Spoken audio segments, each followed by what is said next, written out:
Bom dia, Boa tarde. boa noite.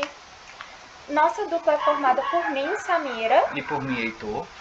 e nós escolhemos a obra Mulheres Empilhadas, de Patrícia Mello, e nós vamos começar falando um pouco sobre a autora. Patrícia Mello tem 58 anos, é nascida em Assis, no estado de São Paulo, mas atualmente ela mora na Suíça com o marido. Além de escritora, ela também é dramaturga, roteirista, artista plástica, e ela tem 11 livros, ela já publicou 11 livros e tem publicações em alguns outros países além do Brasil também, como a Alemanha, França, Estados Unidos, Inglaterra. Ela é premiada pelo romance Inferno, com o Jabuti, aqui no Brasil. E ela também recebeu a premiação na Alemanha 2 vezes, pela obra O Matador. E na França, essa mesma obra também foi premiado com o Deux Oceans.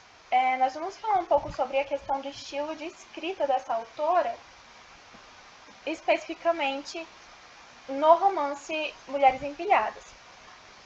A escrita dela é comumente caracterizada como gênero policial, mas ela prefere, né, denominar o estilo como ficção urbana.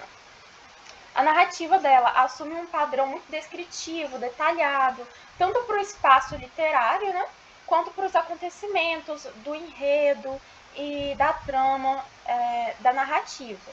O narrador é em primeira pessoa, então é a personagem, né, que narra a própria história, então nós só temos a perspectiva da personagem, de todos os acontecimentos, de toda a narrativa. Em uma entrevista com o José Nunes, que é doutor em Direito pela Universidade de Brasília, ela revela que ela só começa uma obra quando ela já tem um número considerável de anotações, ou seja, uma bagagem, uma pesquisa sólida. No artigo A Ficção e o Documento, uma leitura de Mulheres Empilhadas, de Patrícia Mello, e Garotas Mortas, de Selva Almada, a autora Luciene Azevedo expõe que a narrativa, né, da Patrícia Mello foi baseada nas informações os serviços de Emily Sasson Cohen trouxe para ela.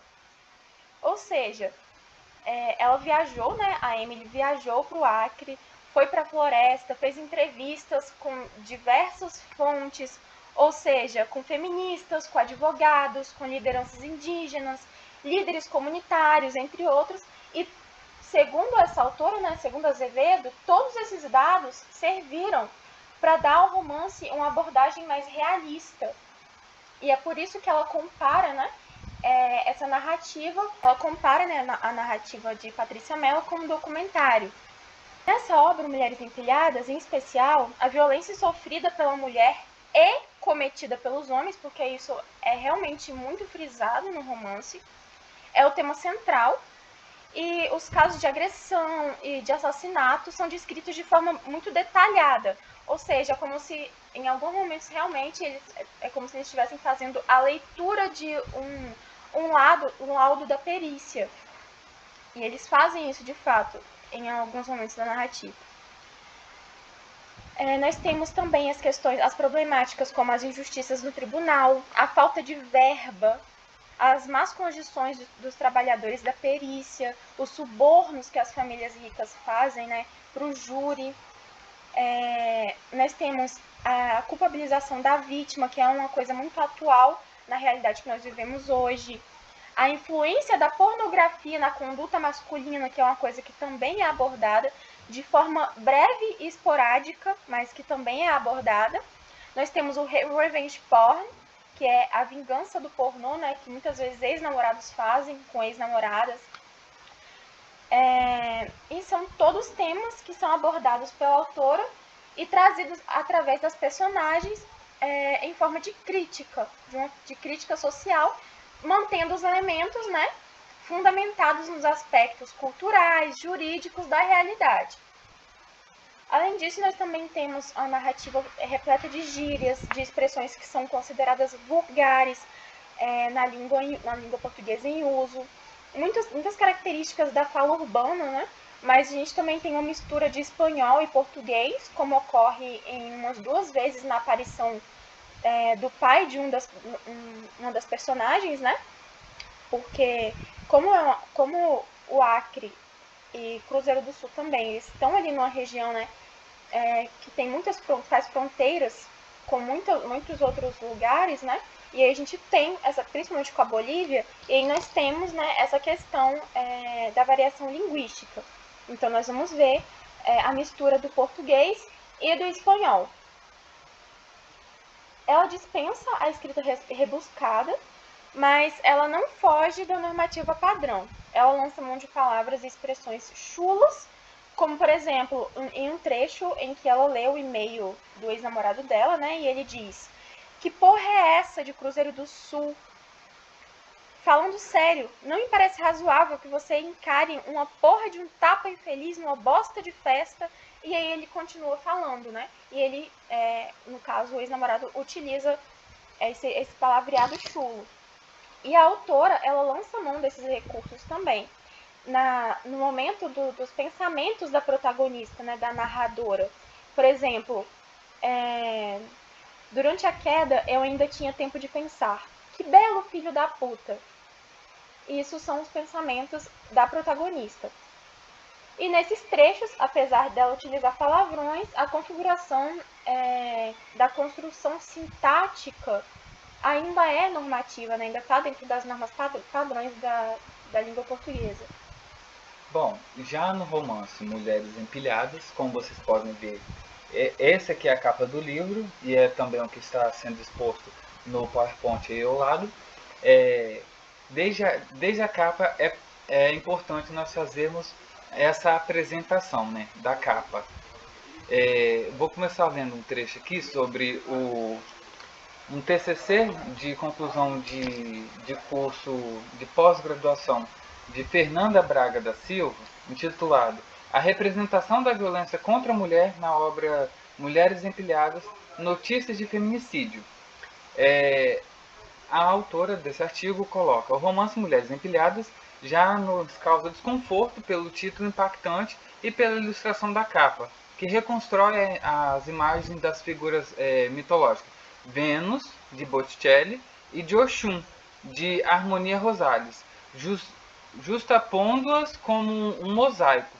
A escolha das imagens não é aleatória, claramente, já que a Patrícia Mello irá explorar na narrativa, a democratização da violência contra as mulheres, que lhes garante uma vulnerabilidade desgraçadamente universal. Nessas falas de Silvia, nós conseguimos identificar claramente nessa página a figura mosaica construída a partir do nascimento de Vênus, né? Como nós sabemos, Vênus saiu das águas, é importante, a partir de sua criação, ela sai das águas numa concha, e nessa paródia feita por Oxum, nessa paródia feita por Rosales de Oxum, nós temos a mesma representação, só com o título The Book of Oxum, de Rosales, né? Feito em 2017. Com a mesma construção, só que aqui, ao invés de Vênus, nós temos Oxum. E por que de cabeça para baixo? Justamente para representar a queda do símbolo feminino, feito em mosaico, mostrando a democratização dessa queda, né? Que isso acontece tanto nas personagens negras quanto brancas. Aqui a autora não faz distinção, sabendo que é uma obra que conta elementos da realidade, de nossa realidade. Nós temos também essa democratização passada para a literatura dos fatos da nossa atualidade. Como personagem, nós temos a advogada protagonista, que não tem seu nome mencionado, a Carla, amiga dessa advogada e também promotora de justiça, Rita, que é a jornalista, amiga dessa advogada, né?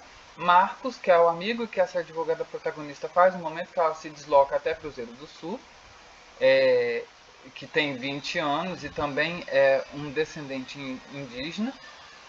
Paulo, que é o namorado nas primeiras instâncias da narrativa da Carla, e depois de um momento ele passa a ser ex-namorado, E temos Denis, que passa a ser um afé da Carla, que também é o legista. Nós temos a Pira, da tribo Chasca, temos a Dona Yolanda, que é a avó da protagonista, o Amir, que é o ex-namorado, e a Denise, que é a chefe, que volta e mexe, troca mensagem com ela, com a protagonista, ou que fala para Bia, que é a colega de trabalho dela, também é uma das personagens, entrar em contato com ela. Além dos assassinos de Chupira, Crisântemo, Abelardo e Antônio, e Chupira, que é uma das forças motrizes dessa narrativa. Com relação ao título da obra, nós fazemos uma relação com um aspecto, né, muito importante da narrativa, que é o seguinte: a personagem narradora, ela possui um caderno no qual ela vai empilhando fotos de mulheres que foram assassinadas ou agredidas dos casos que ela estuda. E chega um dado momento em que nem mesmo aquele caderno é capaz de comportar a quantidade de fotos, e ele começa a esburrar de fotos de mulheres que foram assassinadas, que foram agredidas, de vítimas, né? E exatamente, essa pesquisa é feita a partir do Google. E a autora mesmo coloca para a gente, leitor, fazer essa pesquisa. E através dessa pesquisa no Google, nós podemos identificar. Vou até aumentar aqui um pouco o slide. Como é feita essa pesquisa, e a autora fala que no momento, de vez em quando ela está um pouco à toa, ela pesquisa só para ter a atualização dos fatos, dos momentos, dos acontecimentos, de como as mulheres foram assassinadas e por quem elas foram assassinadas. E ela traz isso na sua obra também. Como vocês podem ver, basta digitar no Google, essa é uma pesquisa que eu mesmo fiz, só digitar no Google, colocar morta pelo, e esperar o Google completar o resto. Aqui nós temos caso namorado, tribunal do crime, PCC, pelo ex, marido, padrasto, ex-marido, pai, ex-namorado, e dentre outros. Se for pesquisar cada um desses, aparecem outras sugestões. Nós temos a questão do espaço geográfico literário, né, que inicialmente é São Paulo. A narrativa inicia quando a personagem ela está em São Paulo ainda, e no decorrer do enredo, né, da história, ela vai para Cruzeiro do Sul, no Acre, e é onde predomina mais, né, assim, a história e o enredo e os acontecimentos, eles são mais predominantes em Cruzeiro do Sul. E aí nós temos essa questão dessa transposição, né, do espaço geográfico real no ambiente literário, que no artigo Aloysio de Azevedo e o Determinismo Social na Construção do Espaço Urbano, Reflexões à Luz da Geografia Humanista Cultural, de Georgiane Moreira, onde ela afirma o seguinte, que os romances da literatura brasileira possibilitam para a geografia uma compreensão do espaço ao descrevê-lo em seus aspectos políticos, culturais, sociais e econômicos. Então nós temos essa caracterização, né, de Cruzeiro do Sul feita literariamente, mas com base nos dados reais, inclusive na história real do Acre e de Cruzeiro do Sul. Nós temos, inclusive, um trecho no qual um dos personagens, o Paulo, que é o envolvimento amoroso da Carla, amiga da personagem protagonista, né, em que ele explica como aconteceu toda a questão da colonização do Acre e como as pessoas que hoje tomaram o poder do Acre, como elas chegaram lá e como que elas fizeram para se tornarem donas do Acre, né? E aí nós temos os três assassinos, Crisântemo, Abelardo e Antônio, que são netos, né, desses fundadores do Acre, que chegaram lá quando a terra era ocupada pelos indígenas, lutaram pela terra com os bolivianos. Então, assim, houve muito derramamento de sangue, tanto de indígenas quanto de bolivianos. E os indígenas foram escravizados. Então, nós temos todo esse contexto histórico no qual a obra está pautada. E aí nós temos também a questão da problematização da vida desses indígenas, né, em Cruzeiro do Sul. Porque lá faz fronteira, a cidade, né, de Cruzeiro do Sul faz fronteira com muitas reservas indígenas. E aí nós temos alguns trechos, por exemplo, quando a personagem narradora, a personagem protagonista, ela vai até a aldeia da garota que foi assassinada, né, da Chupira. Ela vai até a aldeia dos Kuratawa, e aí ela fala que é muito diferente da aldeia do Chaska. E aí ela diz que só os homens sabiam falar a língua portuguesa, e quando as mulheres sabiam falar, eram só algumas palavras, pouquíssima coisa.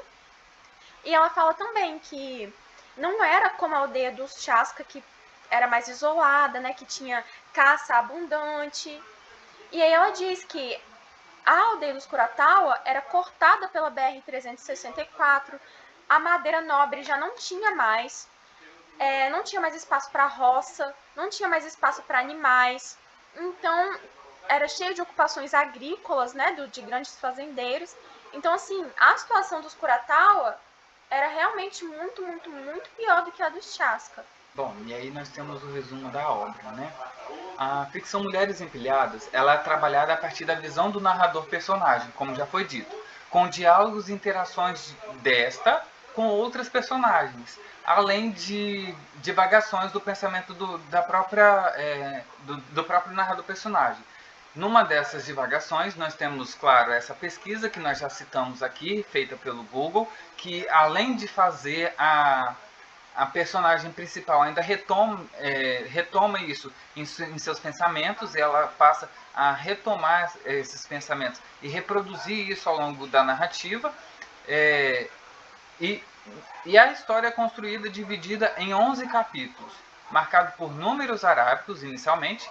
Todos eles iniciam com uma epígrafe manchete, que constará com por quem a vítima feminina foi assassinada ou uma provável suspeita do assassino, e uma breve descrição do ocorrido, como se fosse uma manchete ou uma notícia da atualidade, ou ainda uma descrição de um laudo médico.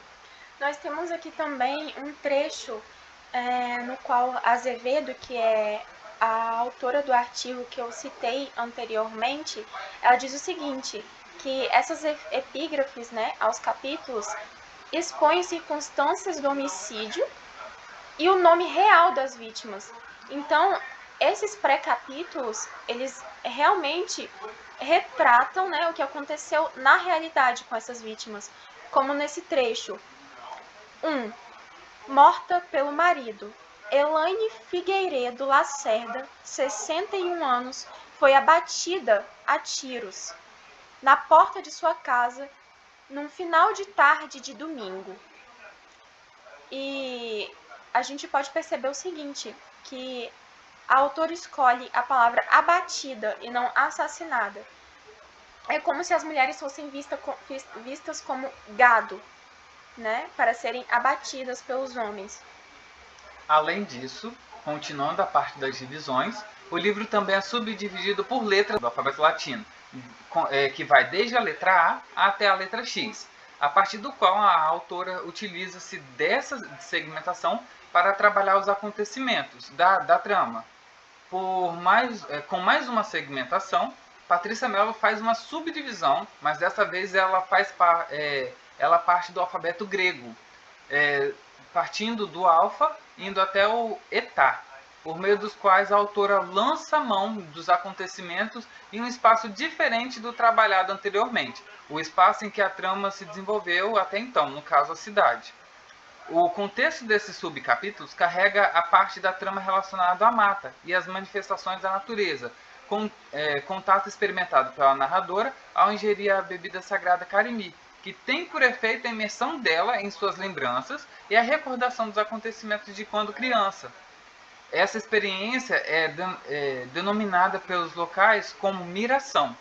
Por se tratar de uma trama que tomou por base a vida de pessoas do mundo real para a construção do enredo, assim como Samira já disse, na ficção somente o nome da personagem principal é oculto. Os acontecimentos da narrativa por essa advogada protagonista são em primeira pessoa, o que possibilita ao leitor uma maior aproximação e experimentação das descrições feitas no livro. Azevedo também fala um pouco, né, sobre essa questão da aproximação que a narradora ela ocasiona, né, com o leitor, por parte da forma como ela fala, do didatismo, né, na fala dela. E aí Azevedo fala que o talento narrativo, né, de Mello, a sequência de acontecimentos, a descrição breve, porém precisa dessas personagens, e o tom intimista e de confissão que a narradora mantém ocasiona empatia no leitor, como no seguinte trecho: você, que trabalhou 8 horas fora de casa, limpando, organizando, esfregando, dirigindo, operando, educando, fazendo o diabo. Então nós temos aqui a questão da jornada tripla, né, da mulher, e que em casa cozinhou, lavou, passou e pôs as crianças na cama. Eu vi tudo isso no tribunal. Antes do tapa, as ofensas verbais. Vagabunda, preguiçosa, puta. Com Helena foi assim. Com Marta, idem. Cala a boca, vadia, biscate, vaca. E aí nós temos esse trecho, né, da narrativa de Mello.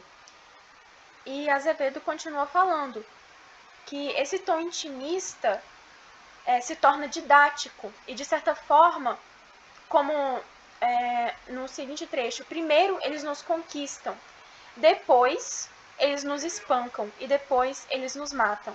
Então nós temos também a narradora, né, protagonista, como uma testemunha desse processo, né? Porque ela utiliza, por exemplo, a questão do tapa que ela levou do namorado dela na festa no início do livro, como uma referência e como a segunda fase, né? Antes do tapa, vem as ofensas verbais. E aí, quando ela se torna testemunha disso, né, esse tom didático, esse didatismo, ele se reforça.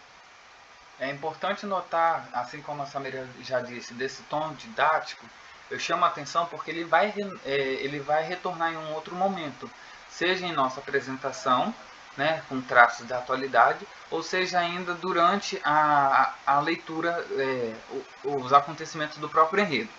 O livro conta a história de uma advogada que viveu na infância um trauma de violência doméstica cometido pelo pai contra sua mãe, mas ainda é assombrado com essa violência depois de adulta. Ao crescer e se formar em Direito, em São Paulo, a narradora começa a trabalhar em uma agência de advogados.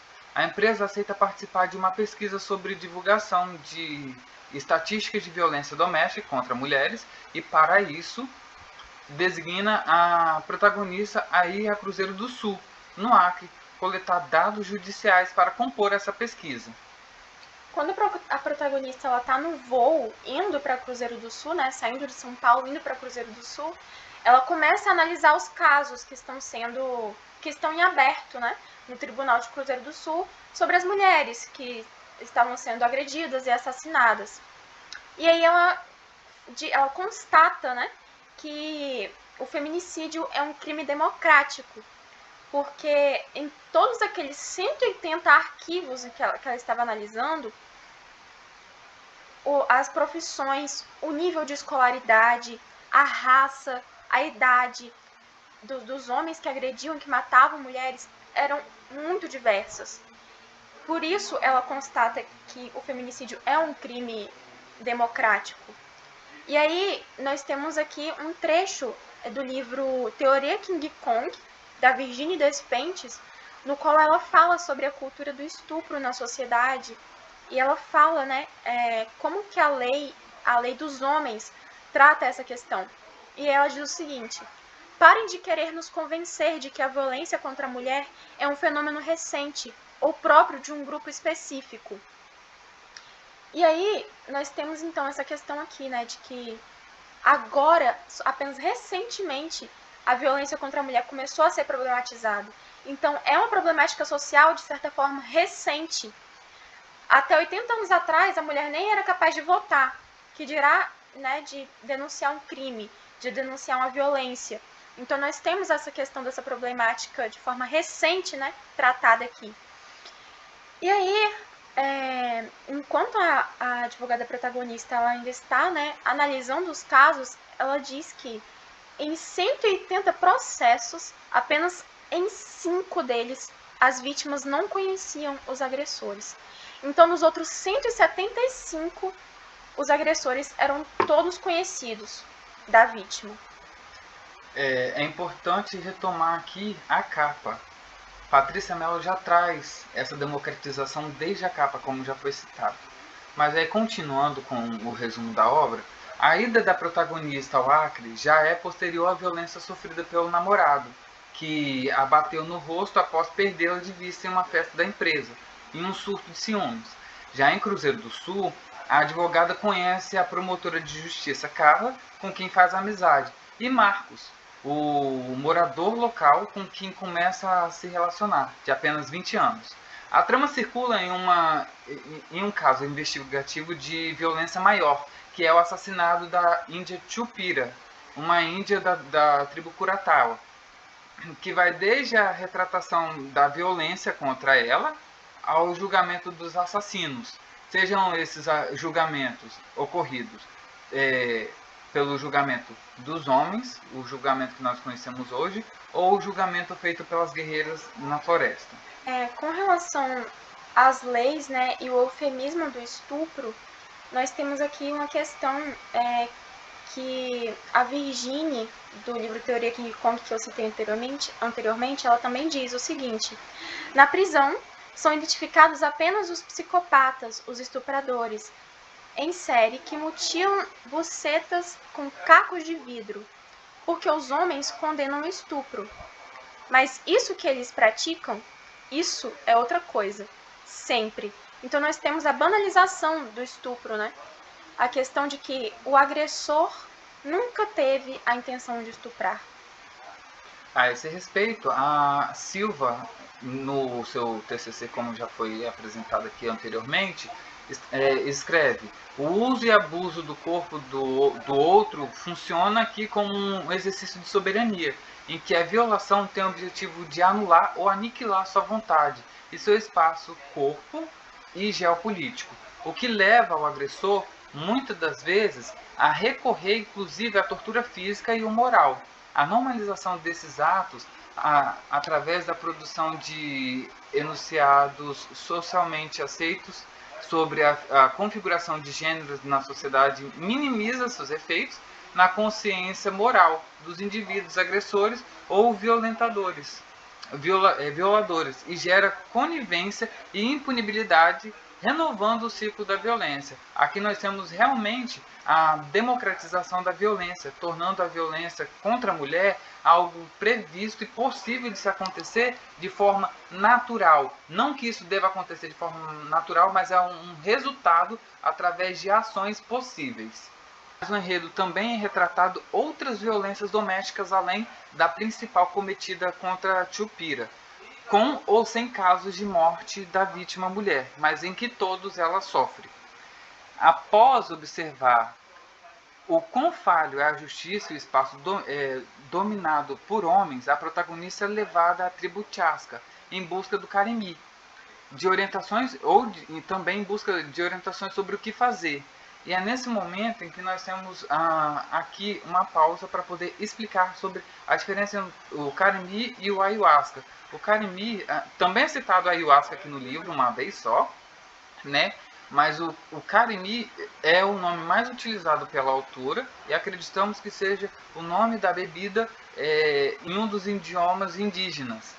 E essa bebida é feita por meio de uma raiz e de uma folha. A fervida que tem desses dois elementos com água forma essa bebida. E a associação, a adição dessa folha serve para inibir o nosso organismo de digerir, de identificar esse elemento que tem na raiz e assim nosso corpo ser atingido pelos efeitos dessa raiz, causando a miração. Para ter essa miração, você precisa estar de olhos fechados. Essa miração é utilizada muito através de rituais religiosos, né? Em algumas religiões, como por exemplo o Santo Daime, que também é citado no livro, mas de forma mais velada. E nesses rituais, o protagonista faz a ingestão da bebida. E é nesse momento que a narradora conhece as guerreiras e as violências sofridas por elas. A partir daí, a protagonista não espera mais pela justiça terrena, mas busca justiça com as próprias mãos. Mantendo uma vida dupla, ela age naturalmente em sociedade, mas com as guerreiras ela se une e se transforma em uma justiceira da mãe natureza. A partir do momento que ela ingere essa bebida, ela é guiada até o centro da floresta e lá ela tem contato com essas justiceiras.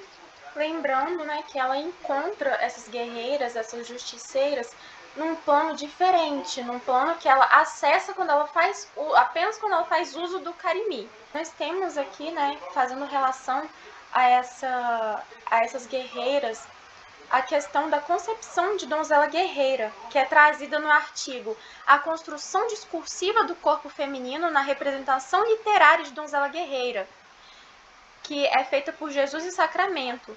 E nós temos a questão do seguinte, que o discurso de donzela guerreira, ou seja, da mulher que abdica do status de fraqueza, de fragilidade, de submissão, para ir atrás, né, dos seus direitos, que demonstra força, demonstra independência, e que vai contra, né, todos esses dogmas da sociedade, do discurso majoritariamente masculino, da representação biológica, do comportamento, do corpo e do gênero. Toda essa pré-determinação, né, cai por terra.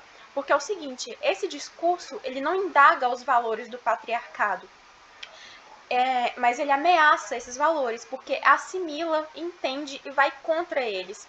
Enquanto o gênero feminino, que deve estar na ordem discursiva das representações biológicas, né, ele vai, o discurso de donzela guerreira vai contra isso, contra essas representações biológicas.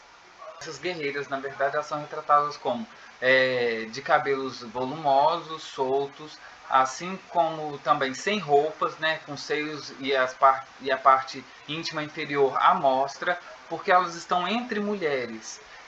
A isso, nós podemos associá-las a tanto as Amazonas, né, da mitologia grega, quanto as Encaminhabas, da mitologia brasileira. E algumas mulheres são retratadas, além dessas descrições, também sem o seio direito. Alguns pesquisadores, historiadores da mitologia brasileira afirmam que as encaminhabas elas não tinham esse costume de arrancar os seios para facilitar a utilização do arco no corpo, né? Para colocar o arco do corpo e as flechas também. Isso eram características somente das Amazonas, mas outros historiadores já não concordam e falam que isso também é um traço das encaminhabas. Além disso, nós temos também a aparição da mulher das pedras verdes, né, que pode ser associado tanto a Oxum, nesse caso, quanto a Vênus, pois as duas, como foi feito na paródia ali em cima, saem das águas cristalinas, né, e também são adornadas por pedras preciosas, mas também ela pode ser associada a Iaci, a mãe lua da mitologia brasileira. A mãe lua, ela vive no lago da mãe lua, né, chamado Iaci Uarua. Iaci porque Iaci é o nome dela, Uarua porque é o nome do rio. E o rio acaba recebendo o nome de Iaci Uarua por ser chamado Mãe Lua, né, o Lago da Mãe Lua. Essa mulher é retratada exatamente como é contado na história. Mulher de cabelos volumosos, portadora de várias joias e pedras preciosas. Essas pedras preciosas, elas são coletadas no rio, né? Na história Mulheres Empilhadas é retratado que essa mulher, Mãe Lua, ela aparece portando várias pedras verdes, algumas grandes, outras pequenas, e sai distribuindo entre as guerreiras, entre essas justiceiras. E nós sabemos, através de estudos, que essas pedras são as pedras utilizadas para o molde da Muiraquitã, né? Famosa também na literatura macunaíma. Nós temos essa relação entre as três mitologias nessa obra, através de estudos, e também nós temos sobre a relação do narrador-personagem com as demais personagens da trama. Temos a advogada protagonista, como já foi falado, que é a narradora, e Carla, a promotora de justiça. de Cruzeiro do Sul, que se torna amiga da protagonista e juntas dedicam-se ao caso da Tchupira. Outras personagens que movimentam a trama são Crisântemo, Abelardo e Antônio, os responsáveis pelo assassinato da Tchupira. E aqui eu quero ler para vocês um trecho do próprio livro falando, além da Tchupira, né, como personagem, falando como que isso aconteceu, a forma natural que isso aconteceu, forma didática, não forma didática como a autora coloca, mas a forma didática como que isso ocorre e por que isso ocorre em nossa sociedade.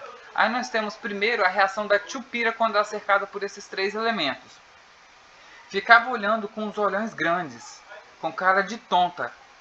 E isso eles também acharam muito cômico. E depois, ele nem sabe explicar. Ele, no caso, o Luiz Crisântemo, nem sabe explicar como tudo aconteceu, mas foi assim.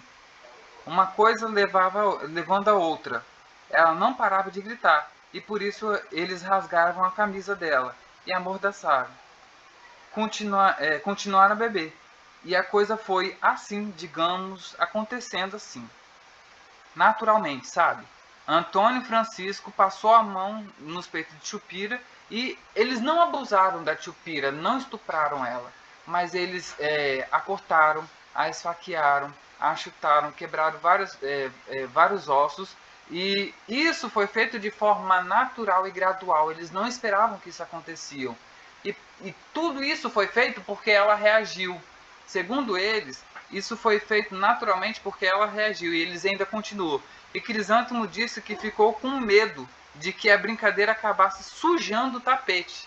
A preocupação que eles tinham era do sangue sujar o tapete da sala e sua mãe ficaria muito puto. E assim eles acabaram no celeiro, onde Tchupira foi pendurada num desses ganchos açougueiros para se acalmar. Ela foi pendurada pelos cabelos.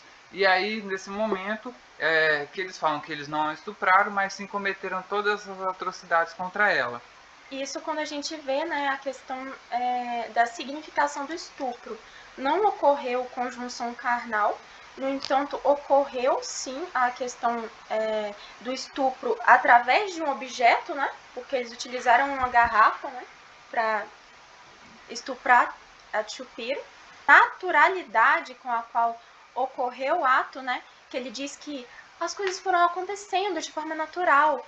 Não era nossa ideia matar ela, nós só estávamos nos divertindo.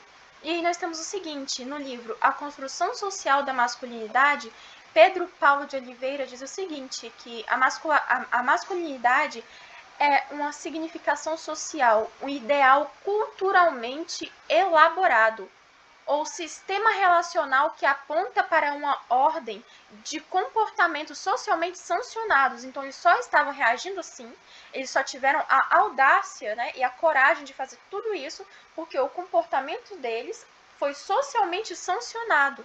Eles estavam respaldados não apenas pelo dinheiro da família dele, mas pela cultura social que respalda a figura masculina. E nós temos ainda a questão, né, dos assassinos de mulheres. E aí eu vou relacionar mais uma vez com o que é dito nesse livro, que é o seguinte: os assassinos de mulheres possuem uma masculinidade simbólica e imaginária que se constrói estruturalmente se baseando em honra e dominação. Então nós temos ali a questão da dominação, né?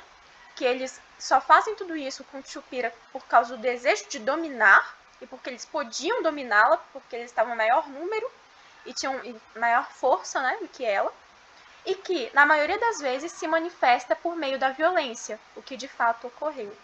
E aí, nesse exato momento, nós temos o resultado dessa brincadeira inocente, sem intenção, né? Sem pretensão. Que foi, o corpo de Tchupira foi encontrado boiando, de costas, os braços amarrados. Seus mamilos foram extirpados. E dentro do seu útero encontravam-se cacos de vidro. Ela não foi estuprada por membros, mas por vidro. A partir daí nós voltamos ao resumo da obra, em que nós temos a avó da protagonista, a dona Yolanda, que desempenha na trama um papel de fuga para a advogada, pois é por meio do diálogo entre elas que a narradora identifica a sua casa. E aí nós temos aqui um trecho, né, que resume um pouco esse relacionamento da personagem narradora com a avó, que permaneceu em São Paulo enquanto ele estava em Cruzeiro do Sul, mas em todo momento ele estava em contato, né, com a avó dela. E apesar de ser também uma forma de fuga, a avó dela também era uma forma de lembrar, né, do que aconteceu com a mãe dela. E aí nós temos o seguinte, ela descreve como era o relacionamento com a avó dela depois que a mãe dela faleceu. Fora me manter alimentada e respirando a qualquer preço, nada mais parecia lhe interessar. De repente, ela deixou até mesmo de pintar as sobrancelhas, o que lhe deu um aspecto incongruente, como se ela ficasse careca, embora possuísse farta cabeleira. Passou a ter pavor de bala perdida e de hospitais, e de telefone tocando. Pode ser notícia ruim, dizia. E me ligava o tempo todo. Bastava que eu saísse de casa para me chamar logo em seguida. Temia que alguma coisa acontecesse durante o meu trajeto. E alguma coisa podia significar assalto, dengue, bala perdida, acidente, atropelamento, sequestro relâmpago, gripe, estupro, como se o fato de me telefonar pudesse me blindar contra todo o mal existente. Mas, apesar de toda essa preocupação, essa super proteção da avó, quando ela foi embora para Cruzeiro do Sul, fugindo do ex-namorado dela, que tinha batido nela, né? A avó dela ainda tenta fazer com que ela fale com esse namorado, não sabendo do que ele tinha feito com ela, mas ainda assim, como se ela tivesse esquecido do fato de a filha dela ter sido assassinada por um homem. Não apenas assassinada, mas assassinada por um homem.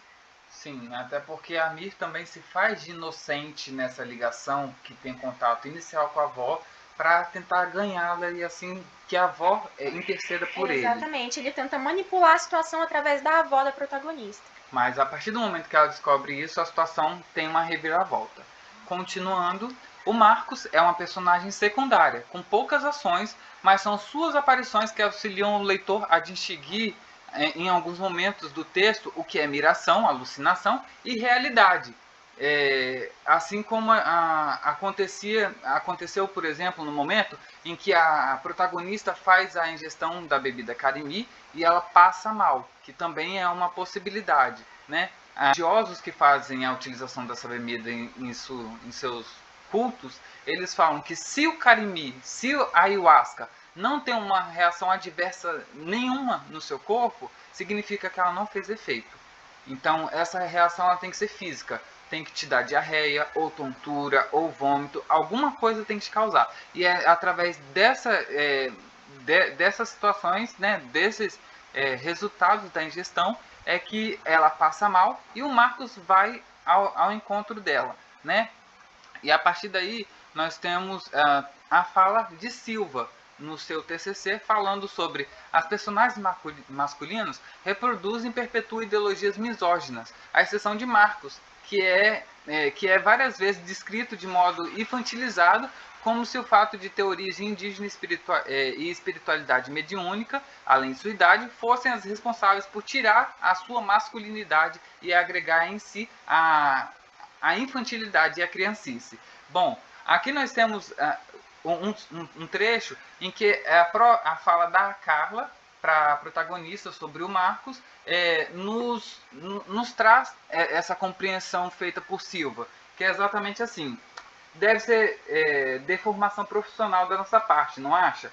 A gente vê tanto homem merda no tribunal, tanto homem bosta, que perdemos o interesse por um certo tipo de homem, o tipo pronto. A gente pensa que um cara de 20 anos ainda não tem tempo de tornar, não teve tempo de se tornar um escroto total. A gente pensa que pode educá-los. A partir daí, nós, né, lendo isso, nós podemos fazer um contraponto sobre o que é esse macho, esse viril feito pelo ideal machista e como que isso resulta para as mulheres, não só na trama, mas na nossa realidade. Por exemplo, o Amir. Inicialmente ele é descrito assim: Amir, de acordo com a lei, não é fronteiriço. Ele não se estabelece em fronteira alguma. Nem psicopata, nem homo constantimus. Amir é homo médiums, sem ciúmes, não tolera traição, nem desobediência, nada desabona. profissional exemplar, cidadão de bom trato, eleitor do atual presidente. Aqui, Patrícia Mello, brasileira que é, e também com a publicação do seu livro no ano de 2019, após a sumida do presidente de número 17, nós temos também aqui a manifestação da contemporaneidade na obra, além de todos esses elementos, mas esse para agregar a verossimilhança da obra. E com relação ao que o Heitor leu, né, ele fala sobre a questão de o Amir não ser caracterizado como um psicopata. E aí nós podemos relacionar também com aquele trecho que foi lido da Despentes de Teoria King Kong, com relação a apenas os psicopatas serem considerados criminosos. Não é necessário ser psicopata para matar uma mulher, para agredir uma mulher. E é isso que é pregado socialmente, culturalmente. E continuando o resumo, o pai da protagonista, que também é uma personagem, mas que não tem papel fixo, embora não apareça enquanto personagem, é quem inicia o ciclo de violência, como já foi dito, doméstico na filha, desde o assassinato de sua mãe, ciclo esse que retoma em Amir, ex-namorado, mas que ela consegue quebrar antes que se efetive em sua morte, mesmo já sofrido diferentes formas de violência vindas do ex. O Paulo, namorado e ex-namorado também de Carla, é uma personagem de personalidade tranquila, mas com uma reviravolta criminosa no fim da trama. Já algumas outras personagens, como Rita, Denis, a Pira, da tribo Chasca, Denise, a chefe, Bia, a colega dela de trabalho, atuam como figurantes ou personagens sem muitas ações, mas que também compõem a trama e acrescem ainda mais a verossimilhança da obra por meio de suas ações. Bom, aqui nós fazemos uma questão bônus, né, que é a relação entre Mulheres Empilhadas e Confissão da Leoa de Mia Couto. Por que nós fazemos essa relação? Justamente por ser também Confissão da Leoa uma composição literária da atualidade, publicada em 2012, que dialoga muito com a nossa literatura, mesmo sendo de outra nacionalidade. O romance A Confissão da Leoa, de 2012, de Mia Couto, parte de uma linguagem que busca a verossimilhança da obra por meio da transfiguração dos males no mundo. As particularidades culturais da aldeia moçambicana, pano de fundo da narrativa, acrescentam uma das muitas variedades culturais e de tradição da África durante o período de guerra e de independência de Moçambique. O ataque das leoas, que é o acontecimento que rege o enredo da obra de Couto, auxilia na explicação simbólica do significado de ser mulher em uma sociedade opressora, patriarcal e machista, uma vez que se torna que ser morta pela leoa era uma forma de libertação. A destruição do corpo para que não pudesse mais ser abusado e submetido aos desejos dos homens da aldeia. A indignação e a raiva do homem com relação à rejeição da mulher também é um aspecto atual. Os homens Culumane não estão acostumados com o rechaço feminino, uma vez que não foram social e culturalmente condicionados para isso e respondem a ele de forma violenta, assim como aconteceu com os assassinos de Chupira, que foram rejeitados e responderam isso de forma violenta, de forma natural.